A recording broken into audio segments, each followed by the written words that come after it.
देखो अभी हम लोग क्या पढ़े, क्या था, एन पढ़े। एन को क्या बोलते हैं, प्रिंसिपल क्वांटम नंबर, ठीक है। उसमें ये पढ़े कि एन कभी हमारा जीरो नहीं हो सकता और क्या होगा, हमेशा पूर्णांक होगा। तो एन की वैल्यू कभी जीरो नहीं होगी और क्या होगा, हमेशा पूर्णांक होगा। इसका मतलब एन की शुरुआत कहाँ से होगा, 1 से होगा। तो एन या तो 1 ले सकते हैं या फिर 2 ले सकते हैं या फिर 3 ले सकते हैं या फिर 4, ऐसे ये चलता जाएगा। उसके बाद हमारा आता है क्या, कक्षीय क्वांटम संख्या, जिसको हम लोग किससे प्रदर्शित करते हैं, स्मॉल एल से। तो ये एल की पहले हम लोग क्या निकालते हैं, मान निकालते हैं कि एल का मान क्या होगा। तो एल का मान कहाँ से कहाँ तक होता है, 0 से लेकर के n-1 तक। और ये एल किसके बारे में बताता है, उपकेश के बारे में, ये लिखवा चुका हूँ कि ये उपकोशों के बारे में बताता है। तो देखो एन बराबर तो हमें 0 लेना चाहिए था, लेकिन 0 क्यों नहीं ले सकते, क्योंकि एन का वैल्यू कभी भी 0 नहीं हो सकता। तो एन क्या लेंगे, अब सीधे 1 लेंगे, ठीक है। तो जब हम n1 लिए तो अभी ये देखो, जब n1 लिए तो एल की वैल्यू कहाँ से कहाँ तक आ रही है, तो यहाँ से निकालते हैं। तो जब हम n बराबर 1 लिए तो एल हमारा क्या आया, 0 से, यहाँ पे तो कोई चेंज नहीं होगा, ये तो 0 ही रहेगा। चेंज यहाँ पे आएगा, जब यहाँ पे 1 रखेंगे तो 1 - 1 0 हो जाएगा। तो एल बराबर क्या मिल रहा है, केवल 0 ही मिल रहा है ना। एक इधर भी 0 मिल रहा है, एक इधर भी 0 मिल रहा है, टोटल देखिए 0 मिल रहा है ना। तो यहाँ पे क्या हो जाएगा, जब n की वैल्यू 1 होगी तो एल की वैल्यू क्या हो जाएगी, 0 हो जाएगा, ठीक ना। तो उसके बारे में, उसके जब एल की वैल्यू 0 होती है तो कौन सा उपकोश मिलता है, बताएंगे। तो कौन सा उपकोश मिलता है, लिख भी लो, एस उपकोश मिलता है। और उसके बाद एन की वैल्यू यदि 2 हो जाए तो एल की वैल्यू क्या हो जाएगी, क्या हो जाएगी, 0 होगा और क्या होगा, -1 होगा, बोलो, और +1। तो ये लिखो, बता देता हूँ, रुको। तो देखो जब भी यहाँ पे लिखोगे जो पूर्णांक होता है, ये वाला पूर्णांक है जो प्रिंसिपल क्वांटम नंबर में लिखो, इसमें केवल लिखोगे धनात्मक पूर्णांक लेते हैं, ठीक ना। इसमें लिख लो केवल हम लोग पॉजिटिव, मतलब धनात्मक पूर्णांक लेते हैं, ठीक ना। केवल मुख्य क्वांटम संख्या में क्या लेते हैं हम लोग, पॉजिटिव पूर्णांक लेते हैं। लेकिन हम लोग जो है एजीम्यूथल क्वांटम नंबर है, मतलब कक्षीय क्वांटम संख्या में ऋणात्मक भी ले सकते हैं और धनात्मक भी ले सकते हैं, लेकिन वो क्या होना चाहिए, पूर्णांक होना चाहिए। लेकिन जो मुख्य क्वांटम संख्या है उसमें हम लोग क्या लेंगे, हमेशा पॉजिटिव पूर्णांक लेंगे। लेकिन जो कक्षीय क्वांटम संख्या है इसमें हम लोग लेंगे धनात्मक भी ले सकते हैं। तो इसमें लिख लेना, पॉजिटिव पूर्णांक भी ले सकते हैं और ये नेगेटिव ले सकते हैं, और उसके साथ साथ क्या ले सकते हैं, 0 का भी ले सकते हैं, ठीक ना। तो पूर्णांक भी रहेगा लेकिन 0 को लेते हुए, यदि 0 भी आएगा तो उसको भी हम लोग लेंगे, ठीक ना। तो उसमें अब ये देखो एल बराबर जब 0 हुआ तो कौन सा मिला उपकोश, एस उपकोश। और एन की वैल्यू 2 रखे तो यहाँ पे देखो रख के निकालते हैं। जब एन की वैल्यू 2 हो जाए तो एल की वैल्यू निकालना है ना, कितना आ रहा है, तो n-1, यानी कि जो हमारा एल है वो 0 से लेकर कहाँ तक जाएगा, n-1 तक। तो जब हम लोग एल निकालते हैं एल, तो एन बराबर क्या रखना है, 2। तो ये कहाँ जाएगा, 0 से लेकर के 1 तक। तो 0 से लेकर के 1 तक जाओगे तो कौन कौन सा पूर्णांक मिलेगा, 0 भी मिलेगा, उसके बाद क्या आता है, -1 भी मिलेगा, और क्या मिलेगा, 1 भी मिलेगा। तो टोटल कितने मिल गए, 0 भी मिलेगा और क्या मिलेगा, 1 मिलेगा। ये बताओ सही बता रहे हो, बताओ सही बता रहे हो, नहीं ना। 0 और 1 होगा। तो वही तो कब से बोले जा रहा हूँ, तुम लोग बार बार गलत मत कराओ। देखो तो यहाँ पे जब हम लोग एल की वैल्यू क्या रख रहे हैं, जब एन की वैल्यू हम लोग 2 रखे तो क्या क्या मिला, एल उसके इसमें कहाँ से कहाँ मिला, 0 से लेकर के n-1। तो एल क्या मिला, 0 से लेकर के 1 तक, यही मिला ना। तो एल की वैल्यू क्या आ गई, 0 और 1। तो कितने उपकोश मिले, कितने उपकोश मिले, 2। तो यहाँ पे लिखो 2। तो फिर सीक्वेंस में लिख लो इसको, जब एन की वैल्यू 1 हुई तो एल की वैल्यू 0 हुई, कौन सा उपकोश मिला, एस। और यदि एन की वैल्यू 2 हुई तो एल की वैल्यू कितनी होगी, 0 और 1, ठीक ना। तो ये देखो जब एल की वैल्यू 0 होता है तो ठीक ना, और ये 1 होता है। तो ये मैं अभी तुम लोग को बताया नहीं हूँ, तो ये लोग इसको लिख लो साइड में पहले। जब भी एल 0 हो जाए तो एस उपकोश मिलता है, और एल की वैल्यू 1 हो जाए तो पी उपकोश, एल की वैल्यू 2 हो जाए तो डी उपकोश, और एल की वैल्यू 3 हो जाए तो एफ उपकोश मिलता है, ठीक ना। तो एल की वैल्यू जब 0 हुई तो कौन सा उपकोश मिलेगा, एस उपकोश मिलेगा। 1 हुआ तो कौन सा उपकोश, पी मिलेगा।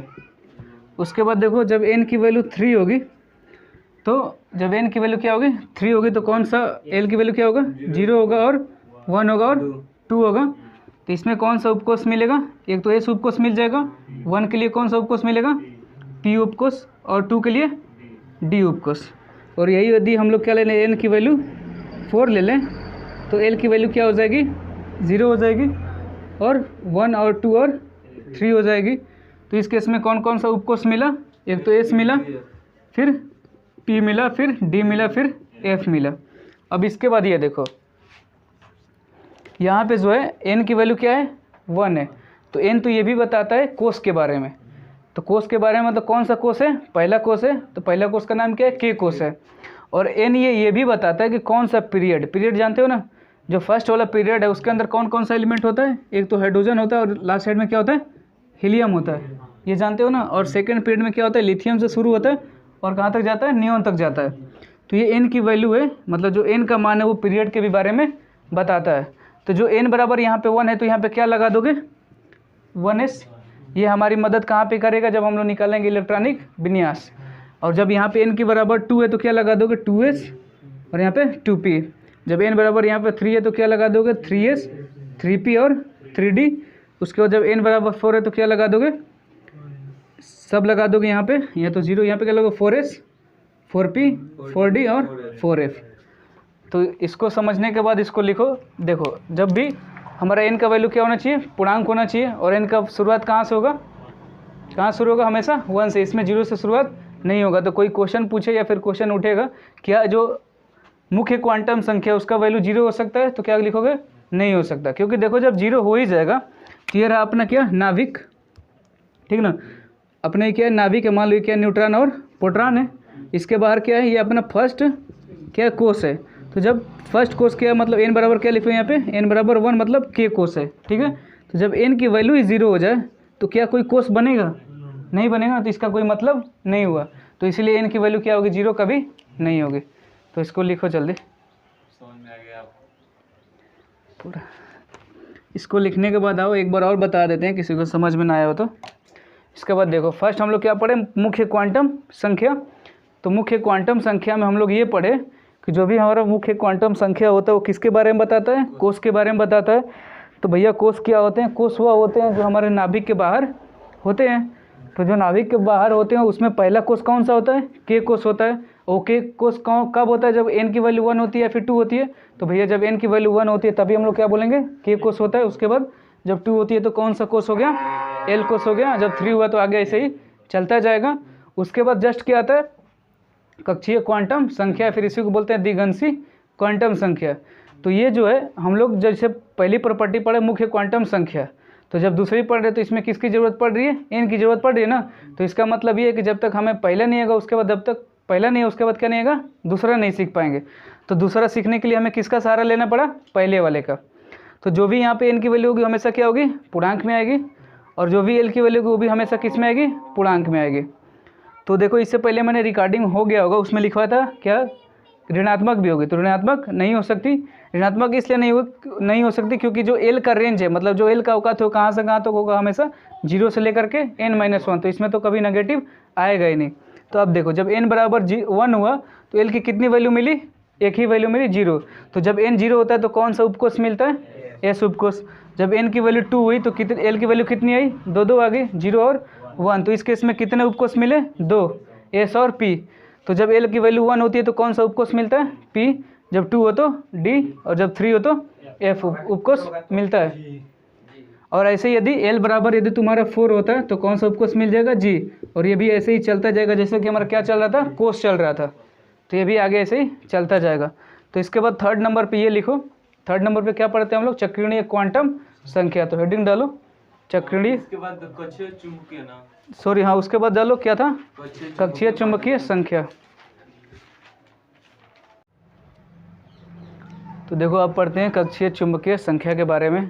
तो इससे पहले हम लोग क्या पढ़ें, जो उपकेश के बारे में बताता है, जिसको हम लोग किससे प्रदर्शित करते हैं, स्मॉल l से। तो जब उपकेश कैसे निकाल पाएंगे, जब तक हमें n की वैल्यू पता नहीं होगी तब तक उपकेश नहीं निकाल पाएंगे। तो देखो मुख्य क्वांटम संख्या पढ़े, उसके आधारित क्या पढ़े हम लोग, कक्षीय क्वांटम संख्या। उसके बाद क्या आया, उसके बाद क्या आया अपना कक्षीय चुंबकीय संख्या, तो इसको हम लोग किससे प्रदर्शित करते हैं, स्मॉल m से। ये उपकोषों के, लिखो, ये उपकोषों के कक्षकों के बारे में जानकारी देता है। लिखो, ये उपकोषों के कक्षकों के बारे में जानकारी देता है। इसको लिखने के बाद लिखना, जो भी m की वैल्यू होती है वो -L से लेकर के +L तक होती है। तो ये इकलौता ऐसा है, मतलब मुख्य क्वांटम संख्या को छोड़ करके और दिगांशिक क्वांटम संख्या को छोड़ करके, जो कि धनात्मक पूर्णांक भी देगा और +L। हाँ -L से लेकर के +L तक देगा, ठीक ना। तो ये एक ऐसा है जो कि पॉजिटिव भी देगा पूर्णांक और नेगेटिव पूर्णांक देगा, उसके साथ साथ जीरो भी मिलेगा यहाँ पे, मतलब जीरो को लेकर चलना है, इंक्लूडिंग ज़ीरो। तो लिख लेना, यदि जीरो मिलेगा तो हमें क्या लिखना है, जीरो। और यहाँ पे नॉर्मल सी बात है, जब हम लोग माइनस से प्लस की तरफ जाएंगे तो बीच में तो जीरो मिलना तय है। तो देखो, जब हमारा m, तो l की वैल्यू तो जीरो हो सकती है ना, तो l की वैल्यू हमेशा जीरो हमेशा हो सकती है। तो जब हमारा n क्या हो जाए, l हमारा जीरो हो जाए, तो उस केस में m क्या मिलेगा, जीरो मिलेगा। यदि l हमारा 1 हो जाए तो m क्या क्या मिला, -1 और क्या मिला, -1, 0 और +1। देखो समझो कैसे, ये रहा m -L से, मतलब कि -1 से कहाँ तक, +L तक, मतलब कि +1 तक। तो m कहाँ से कहाँ तक जा रहा है, -1 से लेकर के 1 तक जा रहा है। तो इसका मतलब -1 भी एक पूर्णांक आएगा, और क्या, यदि जीरो आएगा तो हमें जीरो को भी लेना है, तो जीरो भी आएगा, -1 के बाद जीरो आएगा, उसके बाद क्या आएगा, 1 आएगा। तो कितने कक्षकों मिले इसमें, 3 मिले। यदि l की वैल्यू हमारी क्या हो जाए, 2 हो जाए, तो इस केस में क्या मिलेगा, m क्या मिलेगा, -2, -1, 0, +1 और +2। यदि वही हमारी l की वैल्यू 3 हो जाए, तो इस केस में कितने कक्षक मिलेंगे, -3, -2, -1, 0, +1, +2, +3। इसको लिखो।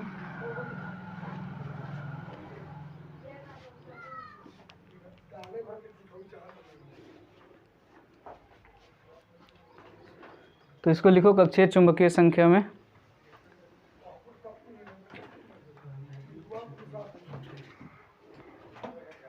ये उपकोषों के कक्षकों के बारे में बताता है, तो इसके लिए हमें L की वैल्यू आनी चाहिए।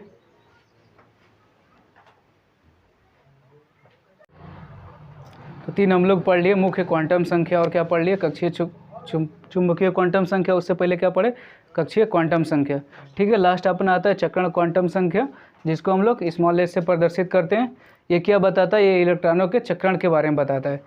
तो तुम लोग देखे होगे कहीं पे भी s ऑर्बिटल पे, अभी आगे बताया भी जाएगा तुम लोग, ये बेसिक है, इसलिए कुछ जो आगे भी यूज जाएगा उसको भी लेना पड़ रहा है। तो ये क्या, कौन सा ऑर्बिटल है, मतलब कौन सा उपकोष है अपना, s उपकोष है। तो इसमें कितने इलेक्ट्रॉन होते हैं, 2 इलेक्ट्रॉन है। तो एक दिख रहा है ना, एक सीधा है तो एक उल्टा है, ठीक ना। तो इसको स्पिन बोलते हैं, इसी को हम लोग क्या बोलते हैं, स्पिन बोलते हैं इंग्लिश में। यही इलेक्ट्रॉन है, और इलेक्ट्रॉन में क्या होता है, उल्टा होता है, ठीक ना। जब 2 रहेंगे तो हमेशा उल्टे भरे जाएंगे, ठीक ना। तो एक ऊपर भरा जाएगा तो एक नीचे भरा जाएगा, नहीं तो एक नीचे भरा जाएगा तो एक ऊपर। जैसे ये दिख रहा है ना, ये ऊपर की तरफ है तो ये नीचे की तरफ है। तो देखो, एक होता है +1/2, मतलब एक +½ होता है, और दूसरा -½ होता है। मतलब सिंपल, एक +1/2, दूसरा -1/2। तो या तो ये क्लॉकवाइज डायरेक्शन में हो सकता है, या फिर एंटी क्लॉकवाइज डायरेक्शन में हो सकता है। ये भी या तो क्लॉकवाइज डायरेक्शन में हो सकता है, या फिर एंटी क्लॉकवाइज डायरेक्शन में हो सकता है, ठीक ना। तो देखो, ACW का मतलब है एंटी क्लॉकवाइज, ठीक है, और CW का मतलब है क्लॉकवाइज, ठीक ना। तो अब देखो, इसके बाद ये क्लॉकवाइज OR लिखा है, और मतलब कि या तो क्लॉकवाइज हो सकता है या फिर एंटी क्लॉकवाइज, दोनों नहीं होगा।